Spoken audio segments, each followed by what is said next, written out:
Olá, pessoal. Vamos continuar com a nossa leitura do livro do pastor Luciano Subirá, Até que Nada Mais Importe, e hoje estaremos concluindo o capítulo 9, cujo título é Voltando à Fonte. E vamos iniciar com o subtítulo Afiando o Machado. A falta de tempo a sós com Deus impede que o sirvamos melhor. Atualmente, há até mesmo muitos ministérios que estão sendo formados de maneira errada. Eles são ensinados apenas a fazer, fazer e fazer, mas é somente depois de investirmos tempo com o Senhor que aumentamos o proveito do nosso serviço. Veja, este princípio bíblico: se estiver embotado o ferro e não se afiar o corte, então se deve pôr mais força. Mas a sabedoria é proveitosa para dar prosperidade. Eclesiastes 10:10. Quando o rei Salomão foi inspirado pelo Espírito Santo a escrever estas palavras, ele não nos deixou apenas um princípio natural, mas também, paralelamente, estabeleceu um fundamento espiritual. Assim como a sabedoria de afiar o corte do machado para rachar lenhas torna o trabalho mais eficaz, também há recursos espirituais que tornam o nosso andar com Deus mais frutífero. Se o machado do lenhador se encontra embotado, sem corte, ele tem de exercer muito mais força e energia em seu trabalho, consumindo assim mais do seu tempo. Mas, ao investir uma parte do seu tempo afiando o corte do machado, no fim ele economiza tempo e energia. A partir do momento em que a ferramenta adquire um corte melhor, será o corte que determinará o resultado, e não a força do golpe na lenha. Resumindo, se tentarmos economizar o tempo que usaríamos para a manutenção da ferramenta, acabaremos perdendo mais tempo ainda no trabalho que executaremos. O povo de Deus precisa aprender urgentemente essa lição. O que precisamos aprender e provar na prática é que o tempo gasto com Deus é o machado sendo afiado. Se economizarmos nessa prática, perderemos muito mais tempo e energia depois e não conseguiremos fazer o serviço tão bem.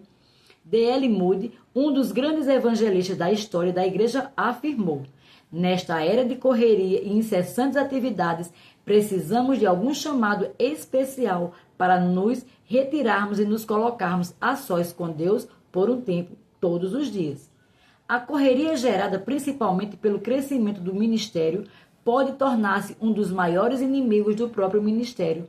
No livro de Atos, vemos que o crescimento da igreja trouxe consigo alguns problemas. Ora, naqueles dias, multiplicando-se o número dos discípulos, houve murmuração dos helenistas contra os hebreus, porque as viúvas deles estavam sendo esquecidas na distribuição diária. Atos 6:1. Era tanta gente se convertendo, chegando à igreja, que alguns passaram a ser literalmente esquecidos. Afinal, era gente demais para cuidar. Os apóstolos decidiram resolver não apenas a necessidade de atendimento a todos, mas também a necessidade de eles mesmos voltarem ao que nunca poderiam ter negligenciado: sua vida de oração.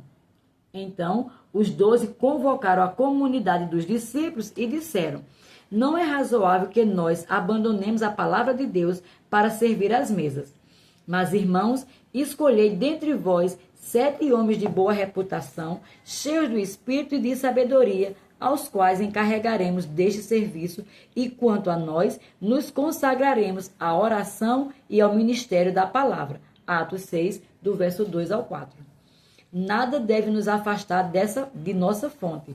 O nosso relacionamento diário com Deus determina não só o sucesso, como a sobrevivência do nosso ministério. Portanto, ele jamais deve ser negligenciado. Quando a ideia de que há muito para fazer me incomoda, pois sei que isso me rouba do meu tempo com Deus, procuro lembrar-me de que cada minuto investido na prática do Senhor significará menos esforços e mais eficiência no trabalho do ministério depois. Afiar o machado é algo estratégico, sábio, que traz prosperidade no trabalho. Da mesma forma, o tempo com Deus não significa uma falta de produtividade, e sim um aumento da nossa capacidade produtiva. Um modelo a ser seguido. Jesus é o nosso referencial em tudo, não só em seu caráter, como também em suas obras. Suas escolhas e comportamentos refletem princípios que devem ser seguidos. E uma característica de Cristo que recebe destaque nas Escrituras é a sua vida de oração. Porém, antes de dar ênfase à sua vida de oração, quero mostrar algo importante. Nós recebemos, por meio dos evangelhos, detalhes que comprovam a humanidade de Jesus, que ele viveu como homem aqui na terra. Lemos que nosso Senhor se cansou, João 4,6, teve fome, Mateus 4, verso 2, 21, capítulo 21, verso 18, sentiu sede, João 19, 28, tinha necessidade de dormir, Mateus 8, 24, e até mesmo que ele chorou, João 11, 35. A maioria dessas informações tem apenas uma menção e nem sequer recebe uma descrição detalhada. Também vale ressaltar que a maioria delas tem apenas um versículo que nos comunica aquele aspecto da humanidade de Cristo. Dito isto, pergunto, e a vida de oração de Jesus? Nesse assunto, não encontramos apenas um ou dois versículos, mas vários. Não temos apenas uma menção, mas o que podemos classificar como descrição, porque isso envolve detalhes. E ainda podemos afirmar que temos não só a descrição de episódios variados, como também encontramos material suficiente que define um estilo de vida. O mestre cultivava uma vida de oração exemplar, digna de ser imitada. Destaco a seguir vários versículos que comprovam esse fato. Sugiro que você não apenas passe os olhos numa leitura corrida e superficial, mas que medite, reflita e analise cuidadosamente os detalhes dos textos bíblicos. Quando todo o povo estava sendo batizado, também Jesus o foi. E enquanto ele estava orando, o céu se abriu e o Espírito Santo desceu sobre ele em forma corpórea, como pomba. Lucas 3, versos 21 e 22. Jesus só começou seu ministério aos 30 anos de idade, ocasião em que foi batizado nas águas e revestido do poder do Espírito Santo. Logo a seguir, passados 40 dias de jejum e oração no deserto, quando foi tentado pelo diabo, podemos dizer que seu ministério não apenas teve início, mas explodiu. Cristo passou a atrair as multidões e entrou numa dimensão de exposição pública fora do comum. Ao pôr do sol, o povo trouxe a Jesus todos os que tinham vários tipos de doenças e ele os curou, impondo as mãos sobre cada um deles. Além disso, de muitas pessoas saíam demônios gritando: "Tu és o Filho de Deus." Ele, porém, os repreendia e não permitia que falassem, porque sabia que ele era o Cristo. Ao romper do dia, Jesus foi para um lugar solitário. As multidões o procuravam e, quando chegaram até onde ele estava, insistiram que não as deixasse. Lucas 4, do verso 40 ao 42. Quero chamar sua atenção para algo nesse texto. Justamente quando o ministério de Jesus estava bombando, quando ele teria tudo para a semelhança de muitos de nós, alegar que já não teria tempo para orar, é que o vemos afastar-se da multidão, do agito do sucesso ministerial, para um local solitário. Qual seria exatamente a necessidade de Jesus se retirar? O que ele teria ido fazer neste local? Por que Cristo precisaria ficar a sós? O Evangelho de Marcos é que nos fornece essa resposta, dando esse detalhe quando fala do mesmo episódio. De madrugada, quando ainda estava escuro, Jesus levantou-se, saiu de casa e foi para um lugar deserto, onde ficou orando. Marcos 1, 35. Uau! É impressionante a atitude do mestre e contrastante com quanto acabamos destoando do nosso referencial. Normalmente, o crescimento ministerial se transforma em dupla para que oremos menos. Eu, pelo menos, já usei essa desculpa e a ouvi de muitos outros ministros amigos. Mas com Cristo era diferente. Observe. Todavia, as notícias a respeito dele se espalhavam ainda mais, de forma que multidões vinham para ouvi-lo e para serem curados de suas doenças. Mas Jesus retirava-se para lugares solitários e orava. Lucas 5, verso 15 e 16. Oração era parte da vida de relacionamento que o filho cultivava com o Pai. Num daqueles dias, Jesus saiu para o monte a fim de orar e passou a noite orando a Deus. Lucas 6, 12. Qual foi a última vez em que você passou uma noite inteira orando a Deus? Ou mesmo o dia inteiro? Se Jesus, que era Jesus, sentia necessidade disso, a pergunta será feita: e nós? Não podemos sequer cogitar a ideia de que não precisamos de oração. Por várias vezes encontraremos o destaque bíblico dos lugares privados que nosso Senhor Jesus Cristo costumava frequentar a fim de orar. Certa vez Jesus estava orando em particular e com ele estavam os seus discípulos. Então lhe perguntou: quem as multidões diz que eu sou? Lucas 9:18. Aproximadamente 8 dias depois de dizer essas coisas, Jesus tomou consigo a Pedro, João e Tiago e subiu ao monte para orar. Enquanto orava, a aparência de seu rosto se transfigurou e suas roupas ficaram alvas e resplandecentes como o brilho de um relâmpago. Lucas 9:28 e 29. Certo dia, Jesus estava orando em determinado lugar.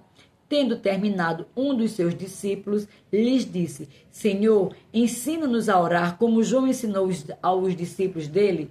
Lucas 11:1. O maior ensino de Jesus sobre a oração não é o da oração modelo ou da assim chamada oração do Pai Nosso. Sua própria vida de oração, seu exemplo, foi a maior escola que os apóstolos tiveram. Eles somente lhe pediram que lhe ensinasse a orar, porque, mais do que uma instrução dada aos seus discípulos, essa era a prática de Jesus, seu estilo de vida. Chegando ao lugar, ele lhes disse: orem para que vocês não caiam em tentação. Ele se afastou deles a uma pequena distância, ajoelhou-se e começou a orar. Lucas 22, verso 40 e 41, na versão NVI. O prazer de orar. Que nosso coração se inspire a seguir nosso modelo em tudo, inclusive na vida de oração. É hora de voltar à fonte. Porém, como estou afirmando desde o primeiro capítulo, que possamos descobrir mais do que responsabilidade ou mesmo a obrigação de orar. Que possamos encontrar o prazer de orar. Cabe citar as palavras introdutórias de Mike Buckley em seu livro Crescendo em Oração. Ele é o fundador do IHOPKC, Casa de Oração, Casa Internacional de Oração em Kansas City, que já funciona ininterruptamente há cerca de 19 anos. A oração é um sublime chamado e um surpreendente privilégio. No entanto, muitos a veem como um pesado dever. Por quê? A oração pode ser uma luta feroz. Eu conheço essa luta e a experimento frequentemente. Em meus primeiros anos, a oração foi especialmente difícil. O meu amigo Larry Lia me encorajou declarando que, quando persistimos na oração, a nossa vida de oração progride de dever para disciplina e para prazer. Muito tempo atrás, decidi que eu saberia o que significava ter prazer na oração. Não tinha certeza como isso aconteceria, mas ferozmente resolvi descobrir. Pela graça de Deus, funcionou.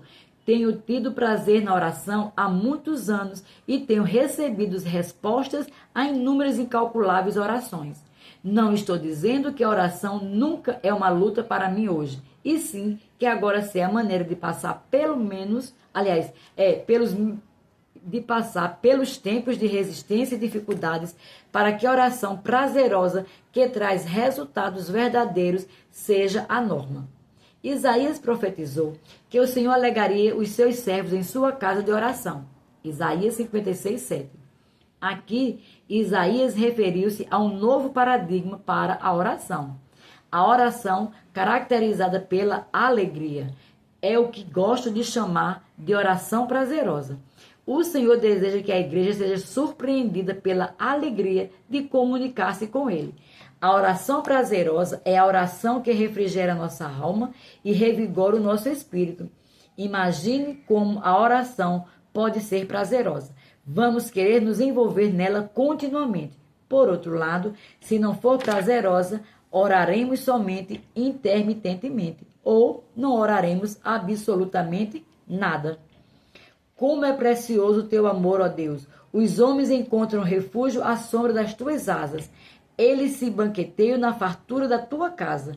Tu lhe darás de beber do teu rio de delícias, pois em ti está a fonte da vida. Graças à tua luz, vemos a luz. Salmo 36, do verso 7, na versão NVI. Precisamos voltar à fonte. No reino de Deus, a maneira como começamos não é tão importante como a forma como que determinamos. Aliás, com que terminamos. Muitos de nós já começamos voando baixo, feito um avião decolando na pista, mas à medida que o tempo passa, deixamos a fonte e paramos de nos relacionar com Deus como deveríamos. Entramos na rotina, no comodismo, e Deus tem trazido ao meu coração muito peso a esse respeito. Devemos fazer da comunhão com Deus e da oração o ponto de onde devemos começar todas as coisas. Algum tempo atrás, numa reunião com os pastores, falei a eles da expectativa do meu coração, de quanto eu acreditava ser o mínimo de tempo que deveríamos dedicar à oração todos os dias. É impossível, com tudo que o Senhor já nos comissionou a fazer, orarmos por esse período. Eles me disseram: o nosso problema é que tentamos colocar a oração por último na nossa agenda. Tive de reconhecer. Paulo diz a Timóteo: antes de tudo, pois exorto que se use a prática de súplicas, orações, intercessões, ações de graças em favor de todos os homens. 1 Timóteo 2:1. Capítulo 2, verso 1. Na verdade, deveríamos começar pela oração e só depois dedicar-nos ao resto. É como com a entrega dos dízimos. Se não colocamos o dízimo logo no início da lista do orçamento, a tendência é negligenciar a entrega dele. Quem diz se der, depois eu oro, provavelmente não vai fazer isso. A oração deve ser o ponto de partida. Deus está nos chamando. Em vez de trocarmos o manancial pelas cisternas, temos de abandonar as cisternas rotas. Como vimos, usar a cisterna não funciona. No reino de Deus, precisamos beber da fonte e beber todos os dias. Vamos corresponder e agir com Deus da forma apropriada. E aqui concluímos o capítulo 9. Até o próximo, em nome de Jesus.